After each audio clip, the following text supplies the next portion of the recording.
Minecraft Bedrock Edition Beta and Preview 1.19.80.22 has actually just been released, and now we've gotten a bunch of new experimental features with this beta and preview, and we can start right off with a new skulk sensor. This is the calibrated skulk sensor, and this special type of skulk sensor cannot be found in the wild.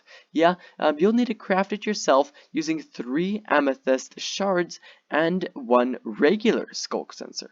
What can this do? Well, a calibrated skulk sensor will allow you to, make a skulk sensor that will only pick up certain vibrations. Yeah, so if you paid attention during the release beta snapshot previews for 1.19, 1.18, 1.17, you'll know that different things that make sounds, such as walking or placing blocks or jumping or breaking blocks, stuff like that, they all make different frequencies of sounds that skulk sensors pick up, and they'll emit different redstone signals. Well, you can funnel a specific redstone signal into the calibrated skulk sensor, and then it'll only pick up um, those frequencies. So for example, you feed the calibrated skulk sensor the walking frequency of redstone that it needs to pick up walking. Then, only if you're walking will it actually react. However, if you jump, which is a different frequency, it won't actually react, which is really cool. This also comes with a vibration renaissance. So blocks of amethyst have a new behavior when placed adjacent to skulk sensors. If the skulk sensor to which the block of amethyst is placed adjacently receives a vibration, the block of amethyst will re-emit its frequency as a separate vibration at its location. Yeah, so this behavior is called vibration renaissance and allows players to move vibration frequencies along long distances without actually having to recreate it naturally, which is really cool. Next, along with this, we also have sign improvements, which is something the community's been waiting for a very long time. What exactly are these sign improvements? Well, signs have improved customization options. So sign text can now be edited after you've placed your sign in the world, which is of course amazing. This can be done with interacting with the sign, and both sides of signs can now have separate texts and colors, allowing for further customization. By default, a sign will prompt you to input the front side's text when placed, and to apply text to the back side, you need to walk around to the other side of the sign and interact with it.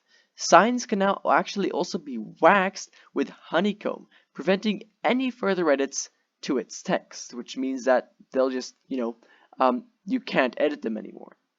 And you can, Mojang obviously wants your feedback on this. And, if you have any, make sure to send it to them via feedback.minecraft.net.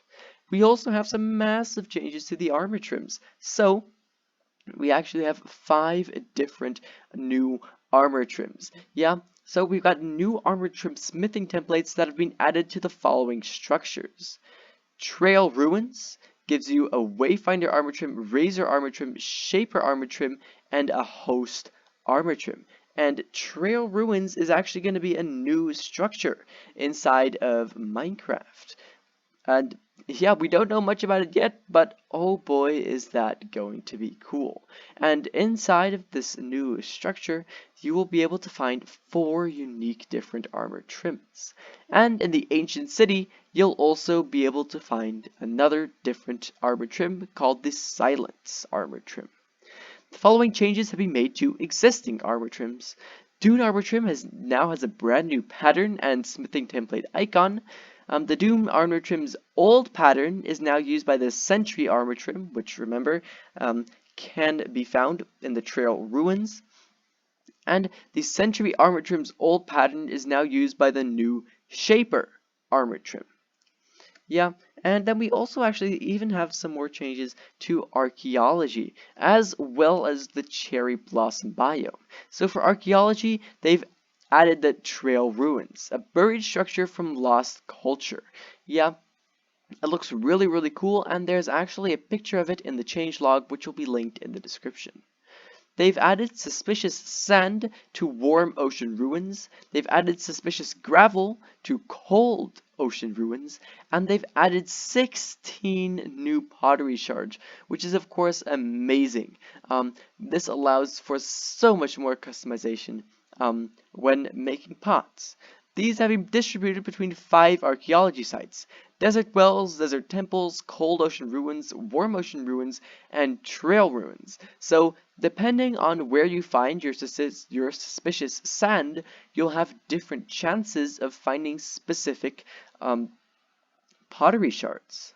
So looted items should now reveal themselves properly from suspicious sandblocks when brushed, regardless of which item is contained, and that was a bug which is now actually being fixed. So we have actually new petal particles for the cherry blossom leaves in the cherry blossom biome, and pink petals now make a sound when you will add more petals to them, as well as the sound step pink petals now being in the players category. Yeah, so just some small bug fixes, and those are basically all the experimental features. For the rest, we just have again some regular, basically just bug fixes. Yeah, so the player's camera no longer appears inside blocks when sprint and swim are held. Players are now forced to stop flying when forced into a 1.5 block tall space.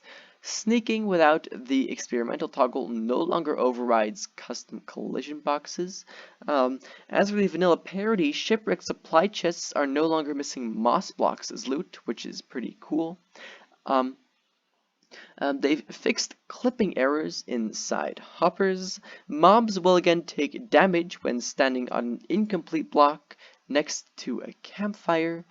And they've enabled new stack splitting UI, and that is for the touch controls over on mobile. For the rest, we've got quite a few fixes to the user interface, and these are mainly just small quality of life fixtures. And basically, that's it. Please let me know what you think of this beta and preview. Obviously, a ton of stuff, once again, which is epic.